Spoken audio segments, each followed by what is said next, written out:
Nancy Pelosi की Taiwan यात्रा से चीन बुरी तरह से बौखलाया हुआ है। यही कारण है कि चीन ने बदला लेने की खुलेआम धमकी दी है।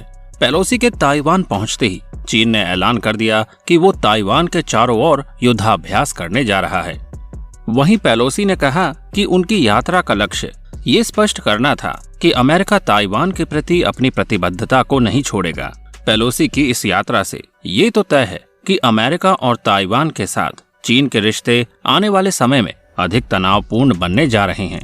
ऐसे में कई लोगों को 1995-96 की घटना याद आ गई, जब ऐसे ही एक यात्रा के कारण चीन और ताइवान आमने सामने आ गए थे। उस समय तो चीन ने ताइवान के ऊपर परमाणु हमला करने में सक्षम मिसाइल तक दाग दी थी। ये मिसाइल राजधानी ताइपे के ऊपर से उड़ान भरती हुई पूर्वी तट से 19 मील की दूरी पर गिरी थी। गनीमत ये रही कि ये मिसाइल हमले के समय परमाणु वॉरहेड से लैस नहीं थी। लेकिन अब रूस और यूक्रेन के बाद चीन और अमेरिका के बीच भारी युद्ध के संकेत मिल रहे हैं। तो चलिए जानते हैं कि आखिर क्या है चीन और अमेरिका की आपसी रंजिश। दोस्तों, सबसे पहले हम आपको ये बता दें कि साल 1979 में अमेरिका ने ताइवान को बनाया था अपना दोस्त। दरअसल अमेरिका ने 1979 में ताइवान को चीन से अलग एक द्वीप के रूप में मान्यता दी थी। इसी साल से अमेरिका और ताइवान के बीच द्विपक्षीय संबंधों की शुरुआत हुई थी। उस समय चीन के साथ अमेरिका के रिश्ते काफी अच्छे थे। ऐसे में बीजिंग के विरोध को देखते हुए वॉशिंगटन ने वचन दिया था कि वो आने वाले समय में ताइवान के साथ अपने रिश्तों को धीरे धीरे कम करेगा। हालांकि हुआ इसके ठीक उलट। शीत युद्ध में रूस के साथ देने और महत्वाकांक्षी होने के कारण अमेरिका ने धीरे धीरे चीन से दूरी बनानी शुरू कर दी। इसके ही बाद से अमेरिका और ताइवान के बीच संबंधों में प्रगाढ़ता बढ़ने का दौर शुरू हुआ। तब भी विवादास्पद यात्रा से ही शुरू हुआ था तनाव। अमेरिका और चीन आज से 26 साल पहले भी ताइवान को लेकर आमने सामने आ चुके हैं। विडंबना ये है कि वो संकट भी एक विवादास्पद यात्रा के साथ शुरू हुआ था। हालांकि तब ताइवानी नेता अमेरिका गए थे। वहीं इस समय अमेरिकी नेता के ताइवान दौरे से वैसा ही तनाव पैदा हुआ है। इस बार चीन की सेना अमेरिका का मुकाबला करने के लिए पहले की तुलना में ज्यादा तैयार है।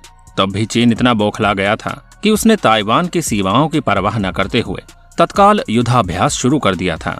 इसे ताइवान की घेराबंदी के तौर पर देखा गया और इस द्वीप की हवाई और जलीय यातायात कई घंटों तक के लिए बंद करना पड़ा था। ताइवान के राष्ट्रपति की अमेरिका यात्रा से चिढ़ा था चीन। 9-10 जून 1995 को ताइवान के राष्ट्रपति ली टैंग हुई ने न्यूयॉर्क में कॉर्नेल विश्वविद्यालय में भाषण देने के लिए अमेरिका के लिए उड़ान भरी। ली टैंग हुई लोकतांत्रिक तरीके से चुने गए ताइवान के पहले राष्ट्रपति थे। इसके ठीक एक साल पहले चीन के विरोध को देखते हुए अमेरिका ने ली टैंग हुई को अपने देश का वीजा देने से इनकार कर दिया था। इसके बावजूद ताइवान और अमेरिकी कांग्रेस के दबाव के कारण अमेरिकी विदेश विभाग चीन की आपत्ति को दरकिनार करते हुए ताइवानी राष्ट्रपति को अपने देश आने की मंजूरी दे दी। रिपब्लिक ऑफ चाइना के नाम से चिढ़ा चीन। ली टैंग हुई की ताइवान यात्रा से चीन और अमेरिका के बीच तनाव काफी बढ़ गया था। चीनी मीडिया ने ताइवानी राष्ट्रपति को देशद्रोही करार दिया, जो चीन को विभाजित करना चाहता था।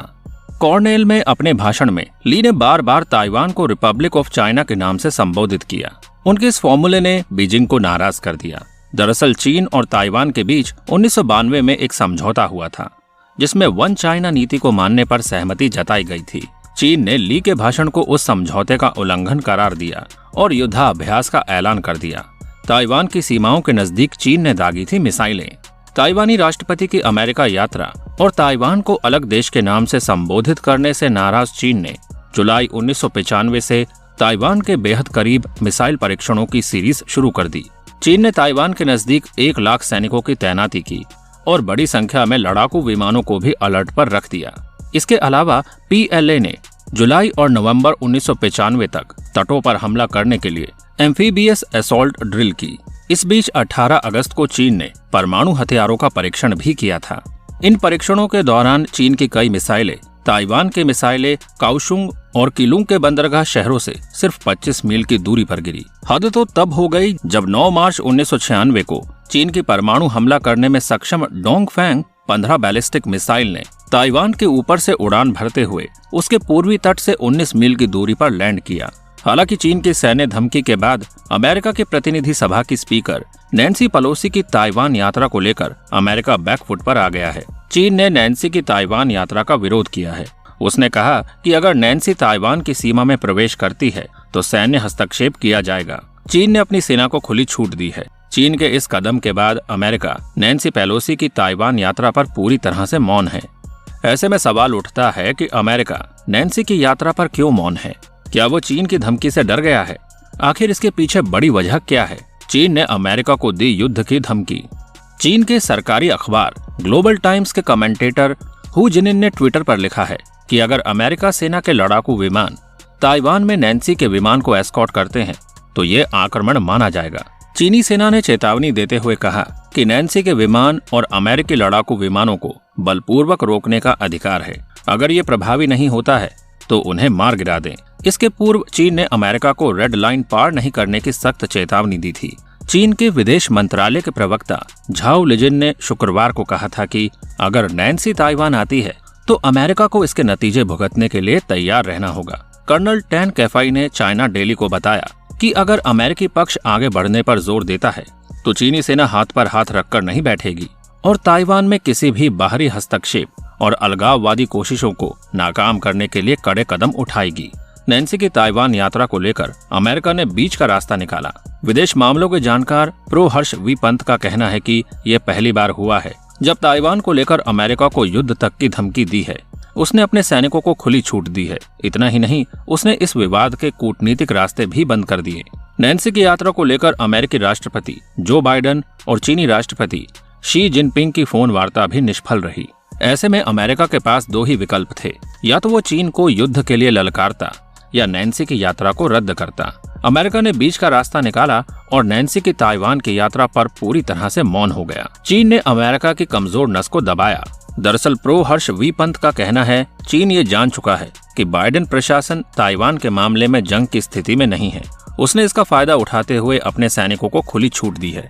चीन ये जानता है कि यूक्रेन जंग के बाद अमेरिका किसी युद्ध में नहीं उलझना चाहता। ऐसे में उसने ताइवान पर आक्रामक रुख अख्तियार किया है। उन्होंने कहा है कि दोनों देशों में पहली बार इस तरह का तनाव देखा गया है। उन्होंने कहा कि ताइवान को लेकर दोनों देशों के बीच तनाव चरम पर है। यूक्रेन जंग के बाद चीन के हौसले बुलंद हुए हैं। वो ताइवान को लेकर ज्यादा आक्रामक हुआ है। अब ये देखना दिलचस्प होगा कि भविष्य में बाइडेन प्रशासन इस पर क्या प्रतिक्रिया देता है। आखिर कौन है नैन्सी पेलोसी? बता दें कि ताइवान को लेकर अमेरिका और चीन एक बार फिर आमने सामने हैं। इसके पीछे सबसे बड़ी वजह अमेरिकी संसद की अध्यक्ष नैन्सी पेलोसी की प्रस्तावित ताइवान यात्रा है। पेलोसी अपनी एशिया यात्रा के दौरान जापान, साउथ कोरिया, मलेशिया और सिंगापुर की यात्रा करेगी। अमेरिका के कैलिफोर्निया से डेमोक्रेटिक पार्टी की सांसद नैन्सी पेलोसी अमेरिका के प्रतिनिधि सभा की स्पीकर है। वो राष्ट्रपति और उपराष्ट्रपति के बाद अमेरिका की तीसरी सबसे ताकतवर शख्सियत है। अगर वे ताइवान की यात्रा करती है तो वे साल 1997 के बाद ऐसा करने वाली अमेरिका की सबसे वरिष्ठ नेता होगी। चीन ने इस पर अपना सख्त एतराज जताया है।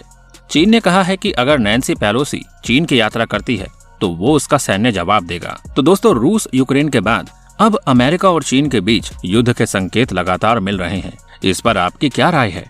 अपनी राय हमारे साथ जरूर शेयर कीजिएगा। तब तक अपना ध्यान रखिए। Bye bye.